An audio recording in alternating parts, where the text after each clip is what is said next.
저는 오랫동안 환자들의 혈액과 순환을 연구해온 의사 박진우라고 합니다. 오늘은 제 삶 속에서 잊을 수 없는 경험을 바탕으로 여러분께 꼭 드리고 싶은 이야기를 나누려 합니다. 여러분, 혹시 아침에 일어났을 때 몸이 무겁고 머리가 자꾸 멍한 적 있으신가요? 혹은 조금만 걸어도 다리가 붓고 쉽게 피곤해지는 경험을 하신 적 있으신가요? 많은 분들이 이런 증상을 단순히 나이가 들어서 생기는 자연스러운 현상이라고 생각합니다. 하지만 사실 그 이면에는 우리가 잘 돌보지 못한 혈액순환의 문제가 숨어 있습니다. 혈액이란 단순한 액체가 아닙니다. 그 속에는 산소와 영양분이 들어있고 우리 몸 구석구석 세포까지 전해지는 생명의 흐름입니다. 그 혈액이 막히거나 흐르지 못하면 세포는 숨을 쉬지 못하고 결국 몸 전체가 고통을 겪습니다. 저는 수많은 환자를 만나면서 그 사실을 매번 다시 깨닫습니다. 특히 나이가 들어가면서 가장 먼저 나타나는 변화 중 하나는 혈액순환의 저하입니다. 여러분은 혈액순환을 생각하면 무엇이 떠오르십니까? 대부분은 심장을 떠올리실 겁니다. 심장이 쿵쿵 뛰며 온몸으로 피를 내보내는 모습을 떠올리면 당연한 생각이지요. 저도 의대에 다닐 때는 늘 그렇게 배웠습니다.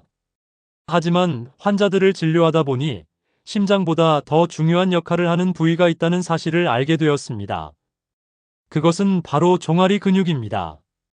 저는 종아리를 제2의 심장이라고 부릅니다. 심장이 피를 내보내는 힘은 강하지만 그 피가 다시 위로 올라오도록 끌어올리는 힘은 약합니다. 실제로 심장이 되돌려주는 힘은 전체의 10% 남짓에 불과합니다. 그렇다면 나머지는 어디서 만들어질까요? 바로 우리의 호흡과 종아리 근육의 펌프 작용입니다. 숨을 들이마시고 내쉴 때 가슴이 오르내리면서 혈액이 이동하고 종아리 근육이 수축하고 이완되면서 아래에 고인 피를 위로 끌어올려줍니다. 이 단순한 움직임이 우리 몸 전체의 혈액을 깨끗하게 하고 세포를 젊게 유지하는 힘이 됩니다. 저는 진료실에서 종종 이런 말씀을 드립니다. 심장은 펌프지만 종아리는 펌프의 파이프다. 파이프가 막히면 펌프도 소용없다. 실제로 오래 앉아있거나 움직이지 않으면 다리가 무겁고 붓는 이유가 바로 종아리 근육이 제 역할을 못하기 때문입니다. 여러분, 나이가 든다는 것은 단순히 숫자가 늘어나는 것이 아닙니다. 우리 몸속 세포가 서서히 지쳐가는 과정입니다. 그 지침을 가장 빠르게 느끼는 부위가 종아리라는 사실을 아십니까? 옛 의학서에서도 종아리의 중요성을 강조했습니다. 뼈가 약해지고 종아리가 무너지면 결국 몸 전체의 노화가 빨라진다고 했습니다. 제가 만나온 환자들 가운데도 종아리가 약해지면서 여러 증상이 나타나는 경우가 많았습니다. 어느 노인은 늘 어지럼증에 시달리셨습니다. 목 치료도 해보고 머리 검사를 해봐도 특별한 이상이 나오지 않았습니다. 그분은 밤마다 종아리에 쥐가 난다고 말씀하셨습니다. 저는 혹시나 하는 마음으로 종아리 근육을 집중적으로 치료하고 운동법을 알려드렸습니다. 놀랍게도 몇 주 뒤 어지럼증이 사라졌다는 소식을 들었습니다. 선생님, 머리가 맑아진 것 같아요. 그분의 말씀이 아직도 제 귀에 생생합니다. 혈액은 온몸을 순환하며 뇌까지 도달합니다. 종아리에서 시작된 작은 변화가 머리까지 영향을 준 것이지요. 이런 경험을 통해 저는 더욱 확신하게 되었습니다. 우리 몸의 건강을 지키는 첫걸음은 종아리 근육을 지키는 것이라는 사실입니다. 저는 환자분들께 늘 이렇게 말씀드립니다. 종아리를 단련하는 방법은 거창할 필요가 없습니다. 일상 속에서 할 수 있는 작은 습관이 큰 차이를 만듭니다. 그중 가장 흔하게 추천드리는 방법이 바로 걷기입니다. 걷기는 누구나 할 수 있는 가장 자연스러운 운동입니다. 가벼운 산책만으로도 종아리 근육은 충분히 자극을 받습니다. 하지만 걷기보다 더 효과적인 방법이 있습니다. 그것은 바로 계단 오르기입니다. 제가 처음으로 계단 오르기를 권장했던 환자는 무릎 통증이 두려워 운동을 거의 하지 않던 분이었습니다. 그분께서는 의사 선생님, 걷기도 힘든데 계단은 더 힘들지 않을까요? 라고 물으셨습니다. 저는 이렇게 말씀드렸습니다. 처음에는 한 층만 올라가 보세요. 그리고 내려올 때는 엘리베이터를 타고 내려오시면 됩니다. 처음에는 의심을 하셨지만 몇 주가 지나자 달라졌습니다. 숨이 덜 차고 다리가 한결 가벼워졌다는 것이었습니다. 계단 오르기는 종아리 근육뿐 아니라 허벅지, 엉덩이 근육까지 함께 쓰이는 전신 운동입니다. 혈액순환뿐 아니라 전반적인 근력 강화에도 도움이 됩니다. 하지만 여기서 중요한 점이 있습니다. 계단 오르기를 할 때 무릎에 무리가 가지 않도록 자세를 바르게 유지해야 합니다. 상체를 너무 앞으로 숙이면 체중이 무릎에 실리면서 통증이 생길 수 있습니다. 허리를 곧게 펴고 엉덩이에 힘을 주어 천천히 올라가는 것이 좋습니다. 또한 발끝이 너무 바깥으로 벌어지지 않도록 주의해야 합니다. 이 작은 습관 하나가 관절을 지키는 열쇠가 됩니다. 그리고 무엇보다 내려올 때는 조심하셔야 합니다. 많은 분들이 등산을 하다가 다치는 이유가 내려올 때 무릎에 과도한 충격이 가기 때문입니다. 그래서 저는 환자분들께 항상 말씀드립니다. 올라갈 때는 계단, 내려올 때는 엘리베이터. 이렇게만 해도 계단 운동은 안전하면서도 효과적인 최고의 운동이 됩니다. 하지만 모든 분들이 계단을 쉽게 오를 수 있는 것은 아닙니다. 특히 아파트에 살지 않거나 무릎이 이미 약하신 분들은 계단 운동이 부담스러울 수 있습니다. 그럴 때 도움이 되는 것이 바로 앉아서 하는 발목 운동입니다. 이 운동은 간단하면서도 효과가 큽니다. 의자에 앉아 발끝을 위아래로 까딱까딱 움직여주는 것만으로도 종아리 근육은 자극을 받습니다. 혈액이 다리에 고이지 않고 위로 올라가도록 돕는 것입니다. 처음 들으면 이렇게 간단한 운동이 효과가 있을까 싶을 수 있습니다. 하지만 직장인이나 오랫동안 의자에 앉아 있는 분들에게는 꼭 필요한 운동입니다. 저는 회의 중에도 몰래 이 운동을 하라고 권유합니다. 다리를 쭉 뻗는 것이 아니라 발목을 가볍게 위아래로 흔드는 것. 이 단순한 동작이 다리의 붓기와 무거움을 줄여줍니다. 다만 주의해야 할 점은 있습니다. 너무 세게, 너무 길게 하지 않는 것입니다. 10초에서 15초 정도만 하고 잠시 쉬었다가 다시 반복하는 것이 좋습니다. 혈액이 흐르는 리듬을 만들어주는 것이 목적이지 근육을 과하게 쓰는 것이 목적이 아니기 때문입니다. 발목 운동을 조금 더 심화하면 카프레이즈라는 운동이 있습니다. 이 운동은 까치발 운동이라고 생각하시면 됩니다. 발 뒤꿈치를 들어 올렸다가 천천히 내리는 동작을 반복하는 것입니다. 특히 작은 계단이나 스태퍼 위에 서서 하면 효과가 더 커집니다. 발 뒤꿈치를 공중에 두고 위아래로 움직이는 동안 종아리 근육은 강하게 수축하고 이완합니다. 이때 중요한 것은 속도가 아니라 천천히 깊게 움직이는 것입니다. 10회에서 15회 정도를 한 세트로 하고 하루에 5세트 이상 하시면 혈액순환에 큰 도움이 됩니다. 저는 환자분들과 함께 이 운동을 해보곤 합니다. 자, 하나, 둘, 셋. 몇 번만 반복해도 종아리 근육이 당기는 느낌이 확연히 다릅니다. 이 간단한 운동을 꾸준히 하는 것만으로도 다리 건강이 달라집니다. 그리고 마지막으로 누워서 하는 운동이 있습니다. 이 운동은 특히 밤에 종아리에 쥐가 잘 나는 분들에게 권장합니다. 방법은 아주 간단합니다. 천장을 바라보고 누운 상태에서 발등을 몸쪽으로 당겼다가 천천히 풀어주는 것입니다. 다시 당기고 다시 풀고. 이 동작을 반복하면서 종아리 근육은 자극을 받고 혈액이 위쪽으로 밀려 올라갑니다. 아침에 일어나기 전이나 잠자리에 들기 전에 몇 세트만 반복해도 효과를 볼 수 있습니다. 특히 누워서 하기 때문에 체력이 약한 분들도 무리 없이 할 수 있습니다.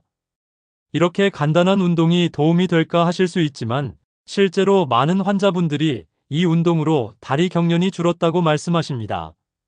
운동에서 가장 중요한 것은 강도가 아니라 꾸준함입니다. 처음에는 한두 번만 해도 충분합니다. 몸이 익숙해지면 점차 시간을 늘리고 횟수를 늘리면 됩니다.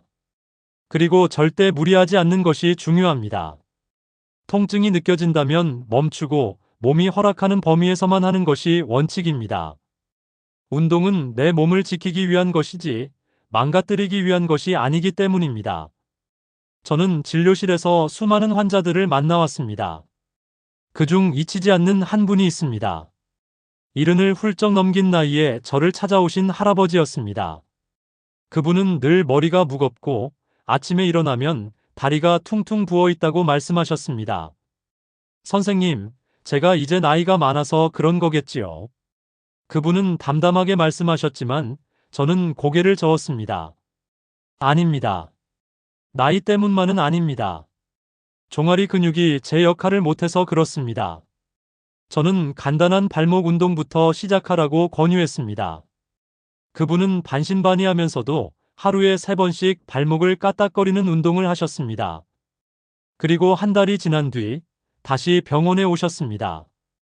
그분의 얼굴에는 옅은 미소가 떠 있었습니다. 아침마다 다리가 붓지 않아요. 머리도 맑아진 것 같습니다. 그 말씀을 들으며 저는 다시금 확신했습니다. 작은 습관 하나가 인생 전체를 바꿀 수 있다는 사실을 말입니다. 또 다른 환자는 60대 초반의 여성분이셨습니다. 그분은 늘 두통과 어지럼증에 시달리며 약을 달고 사셨습니다. 검사에서는 특별한 이상이 나오지 않았습니다. 저는 혹시나 하는 마음으로 종아리 근육 운동을 권했습니다. 그분은 집에서 까치발 운동을 하루에 5세트씩 꾸준히 하셨습니다. 그리고 2달 뒤 놀라운 변화가 찾아왔습니다. 두통이 사라지고 어지럼증이 줄어든 것이었습니다. 의사 선생님, 이제는 하루가 훨씬 가볍습니다. 이 경험은 단순히 몸이 나아진 것 이상의 의미를 가졌습니다. 그분은 다시 산책을 시작했고 친구들을 만나러 다니기 시작했습니다. 삶의 활력이 돌아온 것이었습니다. 저는 그분의 환한 웃음을 아직도 기억합니다. 혈액순환은 단순히 건강의 문제가 아닙니다. 우리 삶의 질을 결정짓는 핵심 요소입니다. 혈액이 원활하게 흐르면 세포는 신선한 산소와 영양을 공급받습니다. 그 결과 노화가 늦춰지고 마음마저 젊어집니다. 반대로 혈액순환이 막히면 독소와 노폐물이 쌓입니다. 세포는 지쳐가고 몸은 쉽게 피곤해집니다. 머리는 무겁고 다리는 붓고 삶의 의욕은 점점 사라집니다.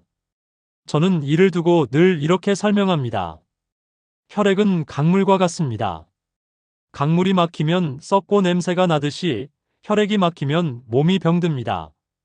특히 시니어 세대에게 혈액순환은 더욱 중요합니다. 나이가 들면 자연스럽게 근육이 줄어듭니다. 이를 근감소증이라고 부르지요. 근육이 줄면 혈액을 끌어올리는 힘도 줄어듭니다. 그 결과 뇌까지 혈액이 충분히 가지 못하고 기억력 저하나 집중력 약화 같은 증상이 나타납니다. 심지어 치매와 같은 질환의 위험도 높아집니다. 저는 환자분들께 늘 강조합니다. 종아리 근육은 단순히 다리 근육이 아닙니다. 두뇌 건강을 지키는 문지기입니다. 하지만 여기서 한 가지 중요한 점이 있습니다.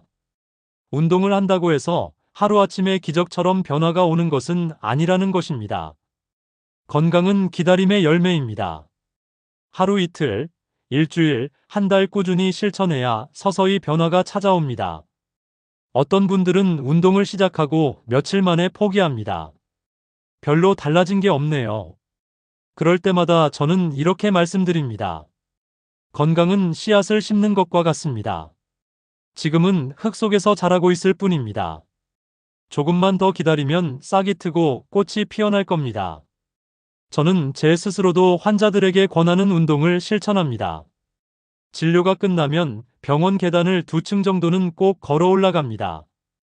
회의 중에는 발목을 가볍게 움직입니다.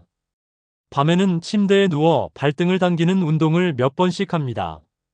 의사인 저조차도 몸이 무거워질 때가 있습니다. 그럴 때마다 저는 이렇게 다짐합니다. 내가 환자들에게 말하는 것을 나 자신도 지켜야 한다. 이 습관이 쌓이면서 저 역시 한결 가벼운 몸으로 환자들을 맞이할 수 있게 되었습니다. 여러분, 혈액순환은 단순히 피가 도는 문제가 아닙니다. 우리 삶의 활력, 젊음, 그리고 건강을 결정하는 열쇠입니다. 그리고 그 열쇠는 멀리 있지 않습니다.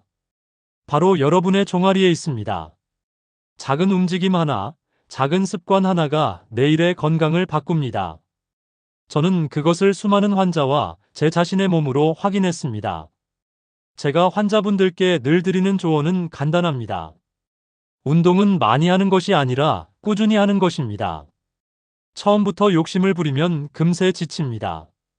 그러면 몸도 다치고 마음도 지칩니다. 하루에 단 5분이라도 좋습니다. 그 5분을 매일 쌓아가면 결국 평생의 건강을 얻을 수 있습니다. 꾸준함을 유지하기 위해서는 몇 가지 비밀이 있습니다. 첫째, 목표를 크게 잡지 말아야 합니다. 오늘부터 매일 1시간 운동하겠다고 다짐하는 순간 며칠 안 가서 포기하게 됩니다. 대신 이렇게 시작하는 것이 좋습니다. 오늘은 발목 운동을 10번만 해보자. 오늘은 계단을 한 층만 올라가 보자. 이렇게 작고 쉬운 목표는 실패할 가능성이 적습니다. 그리고 성공의 경험이 쌓이면 자신감이 생기고 점점 늘려가게 됩니다. 둘째, 생활 속에서 자연스럽게 운동을 섞는 것입니다. 엘리베이터 대신 한두 층은 계단을 이용하는 것, 버스를 기다릴 때 발 뒤꿈치를 들었다 내리는 것, 텔레비전을 보면서 앉아서 발목을 까딱거리는 것, 이런 작은 습관이 쌓이면 어느새 하루에 수백 번의 종아리 운동을 하게 됩니다. 운동은 특별한 시간이 아니라 생활 속에서 숨 쉬듯이 이어져야 합니다. 셋째, 물을 충분히 마시는 것입니다. 혈액순환에서 물은 빼놓을 수 없는 요소입니다. 피의 절반 이상은 물로 이루어져 있습니다. 물이 부족하면 혈액은 끈적해지고 흐름이 둔해집니다. 반대로 충분히 수분을 섭취하면 혈액은 맑고 부드럽게 흐릅니다. 저는 환자들에게 하루에 최소한 68잔의 물을 마실 것을 권합니다. 단, 한꺼번에 많이 마시지 말고 조금씩 자주 마시는 것이 중요합니다.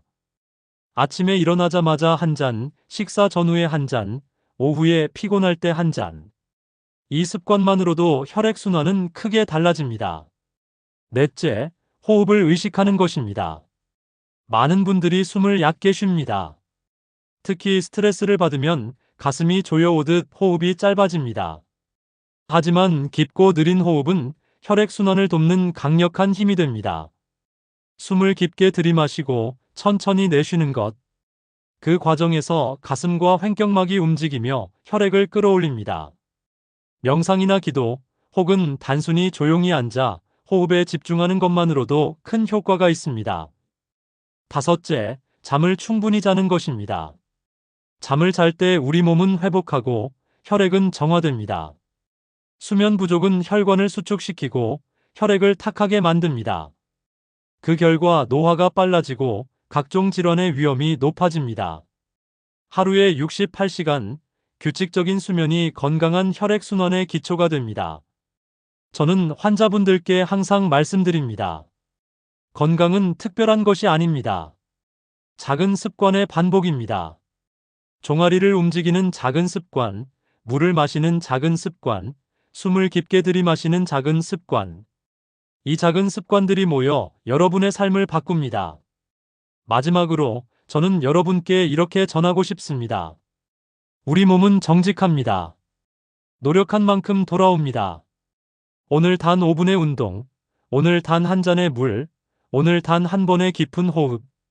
이것이 내일을 더 젊게, 더 건강하게 만듭니다. 혈액순환은 나이가 많다고 해서 늦은 것이 아닙니다. 지금 이 순간부터 시작하면 됩니다. 저는 수많은 환자들을 보면서 깨달았습니다. 건강은 거창한 것이 아니라는 사실을 말입니다. 작은 변화를 꾸준히 지켜나가는 사람은 늙어도 젊게 삽니다. 반대로 아무리 좋은 약을 써도, 아무리 좋은 음식을 먹어도 움직이지 않으면 몸은 늙습니다. 여러분, 오늘이 바로 새로운 시작입니다. 종아리를 움직이고 물을 마시고 숨을 깊게 쉬는 그 순간 여러분의 몸은 달라집니다.